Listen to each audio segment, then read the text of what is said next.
तो आज के लेक्चर में हम लोग पढ़ेंगे एटॉमिक मास। सॉरी,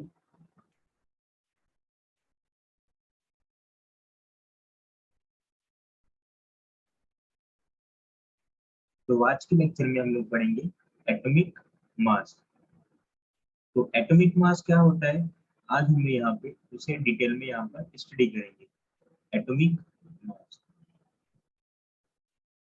तो एटॉमिक मास स्टार्ट करने से पहले मैं आपको यहाँ पर एक बात बताना चाहता हूँ कि एटॉमिक मास एक्चुअल में हमें किसका कैलकुलेट करना होता है। तो मैं आपको बता दूं कि एटॉमिक मास हमें एक एटम का एक एटम का कैलकुलेट करना होता है। किसी भी एलिमेंट के एक एटम का जो मास होता है उसी को हम एटॉमिक मास कहते हैं। क्लियर? चलो, अब सेकंड पॉइंट क्या होता है, तो मैं इसे समझाने के लिए एक आपको हाइपोथेटिकल चीजें बताता हूँ, तो उससे आपको काफी इजी समझ में आएगा। तो मैं यहाँ पर एक कार्बन 12 लेता हूँ। आप लोगों ने नाम सुना होगा कार्बन 12। ये 12 कुछ नंबर है, ये आपका नंबर होता है, इसे हम लोग कहते हैं एटॉमिक मास नंबर। ओके, तो ये हमारा क्या है, कार्बन का एटॉमिक मास। तो अब हमें यहाँ पर निकालना, हमें समझना क्या है एटॉमिक मास एक्चुअल में क्या होता है। तो देखो, तो हम लोग कार्बन के रेस्पेक्ट में किसी भी एटम का एटॉमिक मास फाइंड आउट करते हैं। तो अब मैंने यहाँ पर क्या लिया, एक कार्बन लिया जिसे हम लोग कहते हैं कार्बन 12। ओके, तो ये कार्बन 12 का ये एक एटम है, कार्बन 12 का एक एटम है।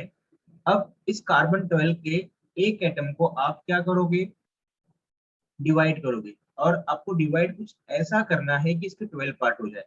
इसके कितने पार्ट हो जाए, आपके 12। ओके, तो अब मैं इसके 12 पार्ट की बात करूंगा, जो आपका 1/12 पार्ट, जो आपका 12वां पार्ट होगा उसकी बात करूंगा। ठीक है, चलो। तो अब ये जो हमारा है, इस कार्बन के एक एटम का जो 1/12 पार्ट है, इसका जो मास है, ओके, इसका जो मास है, ये हम लोग क्या करते हैं, इसे हम लोग रिफरेंस मानते हैं। इसे हम लोग क्या मानते हैं, रिफरेंस। ओके, तो ये हमारा क्या होता है, एक रिफरेंस होता है जिससे हम लोग अदर एटम्स का एटॉमिक मास फाइंड आउट करते हैं। इतनी बात क्लियर हो गई? चलो, तो अब मैं आपको समझाता हूँ कि एटॉमिक मास कैसे कैलकुलेट हम लोग करते हैं।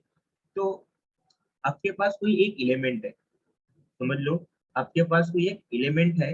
अब उस एलिमेंट का एक एटम, उस एलिमेंट का एक एटम का मास, एलिमेंट का एक एटम का मास, एक एटम का मास कितने टाइम्स हैवियर है, कितने टाइम्स हैवियर है किसके कंपैरिजन में, 1/12 part of carbon atom.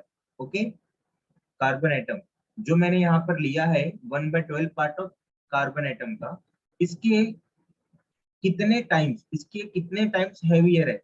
Okay, मतलब ये जो आपका 1/12 पार्ट है, इसका जो मास है, 1/12 पार्ट ऑफ कार्बन का जो मास है, इसके कितने टाइम्स आपका उस एलिमेंट का, जिसका आपको, उस एलिमेंट की बात करो जिसका आपको एटम के एटॉमिक मास फाइंड आउट करना है। क्लियर?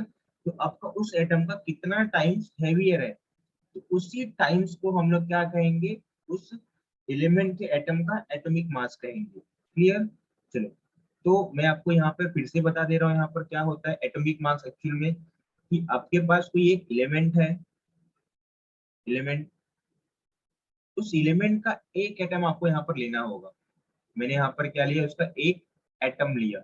आगे उस एक एटम का जो मास है, हम कैसे फाइंड आउट करेंगे, देखना ध्यान से, आप सुनना। उसके एक एटम का मास जो है कितने टाइम्स हैवियर है, कितने टाइम्स हैवियर है किसके कंपैरिजन में, आपका कार्बन 12 के। कार्बन 12 का जो आपका कार्बन 12 है, उसका जो 1/12 पार्ट है, 1/12 पार्ट है, इसका जो मास होगा, कार्बन 12 के 1/12 पार्ट का जो मास होगा, उसके कंपैरिजन में कितने टाइम्स हैवियर है, उस टाइम्स को या फिर उस नंबर को हम लोग क्या कहेंगे, उस एटम का एटॉमिक मास। तो मुझे लगता है कि आपको ये चीज क्लियर हो गई है। तो अब मैं इसका एक एग्जैक्ट डेफिनेशन आपको यहाँ पर बताता हूँ, क्या होता है देखना। Atomic mass of an element atomic mass of an element can be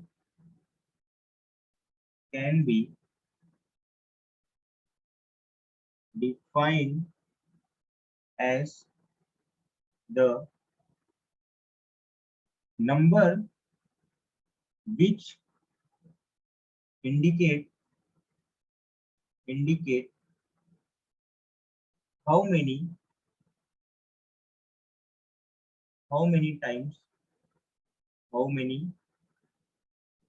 times the mass of one atom of the element, one atom of the element is heavier than 1/12 part of the mass of one atom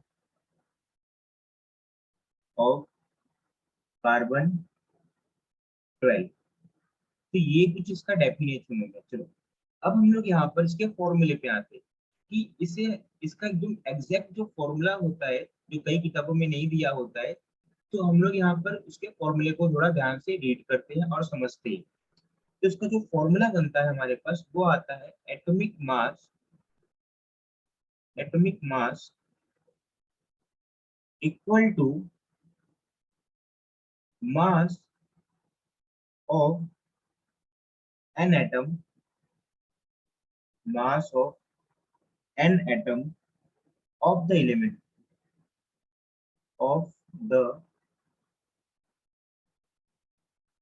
element divided by 1/12 into mass of